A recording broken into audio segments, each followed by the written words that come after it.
Halo semuanya, Assalamualaikum warahmatullahi wabarakatuh. Berjumpa lagi dalam pelajaran sosiologi.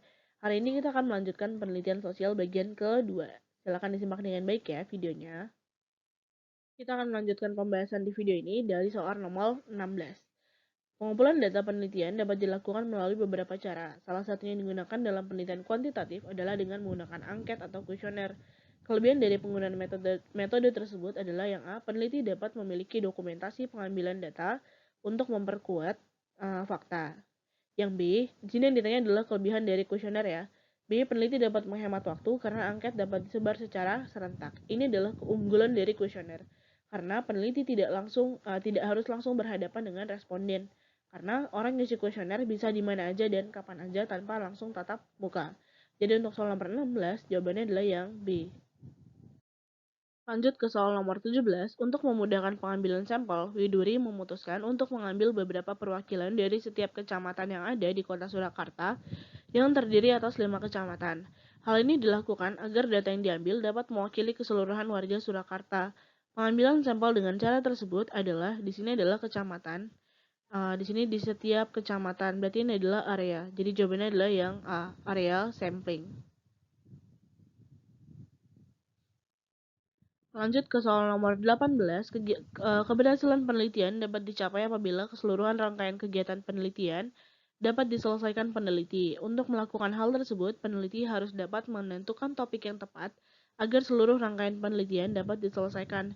Berikut yang bukan syarat pengambilan topik penelitian adalah yang A, sesuai kualifikasi pendidikan peneliti, B, memiliki kegunaan praktis, ini betul, C, tersedia data di lapangan, ini betul, menarik untuk minat peneliti, ini juga betul, memerlukan biaya tinggi adalah salah. Jadi option A juga betul ya. Sesuai kualifikasi pendidikan peneliti. Artinya peneliti mampu dan sesuai dengan bidangnya. Jadi untuk soal nomor 18, jawabannya adalah yang E. Yang bukan syarat pengambilan topik adalah memerlukan biaya tinggi. Selanjutnya untuk nomor 19, untuk mengetahui masuk dan berkembangnya budaya Hindu-Buddha yang ada di Indonesia, beberapa mahasiswa dan pakar sejarah melakukan penelitian dengan mengkaji banyak literatur dan mengartikan beragam manuskrip pada peninggalan budaya. Penilaian yang dilakukan dalam penelitian yang dilakukan dalam ilustrasi tersebut adalah di sini udah kata sejarah, berarti dia termasuk dalam penelitian historis. Jadi untuk soal nomor 19, jawabannya adalah yang B. Lanjut ke soal nomor 20, melalui pengamatan yang baik, seorang siswa melakukan penelitian terhadap pemalsuan dan rekayasa daging busuk menjadi terlihat segar. Siswa tersebut berhasil mengungkap para pelaku dan jaringannya. Ilustrasi tersebut mendeskripsikan jenis penelitian apa. Di sini ada eksploratif. Ini adalah jawaban yang paling betul. Kalau kuantitatif, ini kurang tepat karena dia datanya berupa angka. Deskriptif, dia menggambarkan, sementara dia di sini adalah mengungkap. Berarti ini adalah sebuah masalah yang baru. Eksplanatif adalah menjelaskan hubungan sebab akibat. Verifikatif adalah memverifikasi. Jadi jawabannya adalah yang A, eksploratif. Lanjut ke soal nomor 21, seorang peneliti melakukan kegiatan penelitian tentang pola sosialisasi yang dilakukan ibu rumah tangga terhadap anaknya.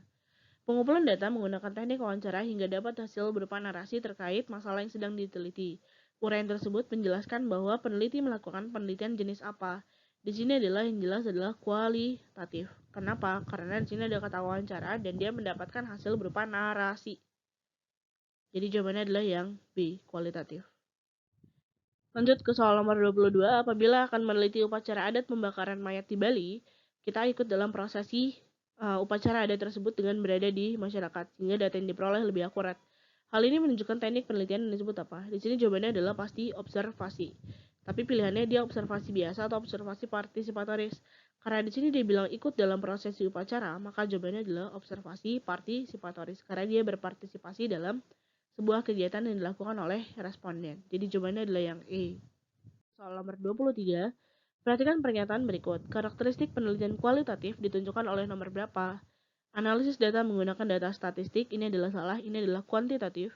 Data berupa angka, ini adalah kuantitatif. Yang 3, memerlukan interpretasi atau penafsiran.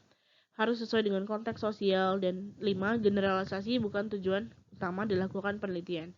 Jadi jawabannya adalah 3, 4, dan 5. Optionnya yang E ya.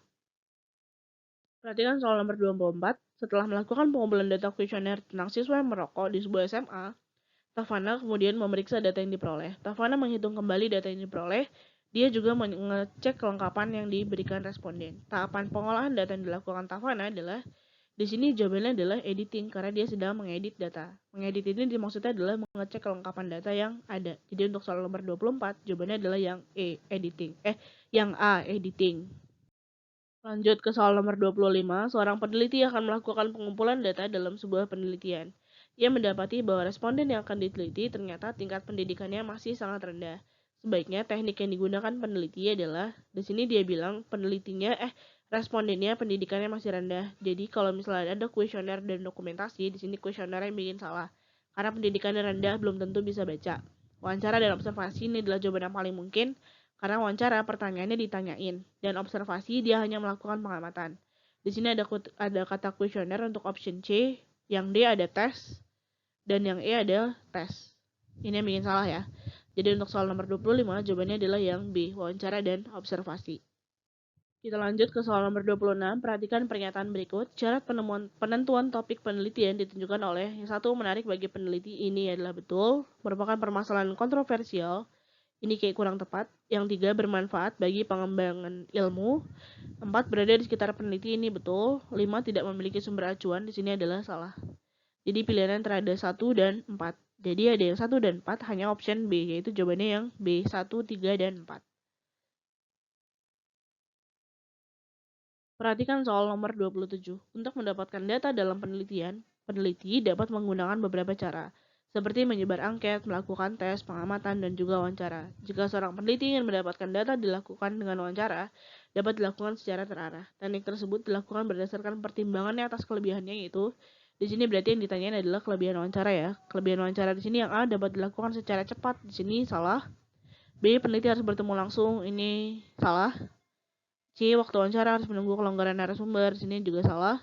Peneliti dapat memberikan alternatif jawaban, sini juga salah. Jawabannya adalah yang E. Peneliti dapat mendapatkan data secara mendetail dan mendalam. Ini adalah kelebihan wawancara ya. Jadi soal nomor 27 jawabannya yang E. Selanjutnya soal nomor 28, sebelum melakukan analisis data statistik, peneliti harus menyusunnya secara rapi dan sistematis dalam tabel agar data mudah dianalisis. Tahap tersebut dikenal dengan proses apa? Di sini adalah jawabannya adalah coding atau mengkode. Jadi secara rapi dan sistematis dalam tabel. Jadi jawabannya adalah yang B ya, coding. Selanjutnya soal nomor 29, metode belajar yang dilakukan siswa SMA. Berdasarkan tabel dapat disimpulkan bahwa di sini dilihat aja yang angka yang paling besar adalah menggunakan multimedia. Angka yang paling kecil adalah membuat rangkuman. Kita lihat dapat disimpulkan bahwa yang A, metode belajar dengan mengerjakan latihan soal paling banyak dilakukan oleh siswa. Di sini adalah salah karena paling banyak adalah menggunakan multimedia.